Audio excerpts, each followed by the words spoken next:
सोलापूर महानगरपालिकेच्या वतीने शनिवारी आज दैनिकात काही महानगरपालिकेची जागा विकसित करण्याचं निविदा प्रसिद्ध झालेली आहे। त्यामध्ये एका ठिकाणी बीफ मार्केट असा उल्लेख झालेला असल्यामुळे अनेक हिंदुत्ववादी संघटनांच्या व लोकांच्या भावना दुखावल्या गेलेल्या आहेत। या संदर्भात मी स्वतः महापालिका आयुक्तांशी फोनवरून संवाद साधलो आहे।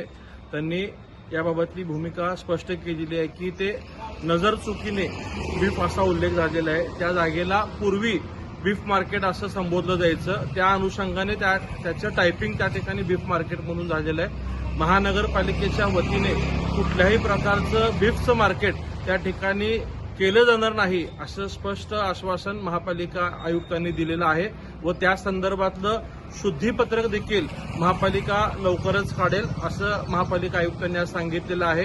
राज्यात बीफवरती बंदी असताना अशा प्रकारच्या जाहिराती नजरचुकीने का होऊ नये, प्रसिद्ध होता कामा नये याची दक्षता देखील महापालिका प्रशासनाने घेतली पाहिजे। याबाबतची नाराजी आयुक्तांकडे व्यक्त केलेली आहे। त्यांनी निश्चितच संबंधितांना यापुढे अशा प्रकारची चूक होणार नाही याची सूचना देऊन दक्षता घेऊयात असं आश्वासित केलेलं आहे।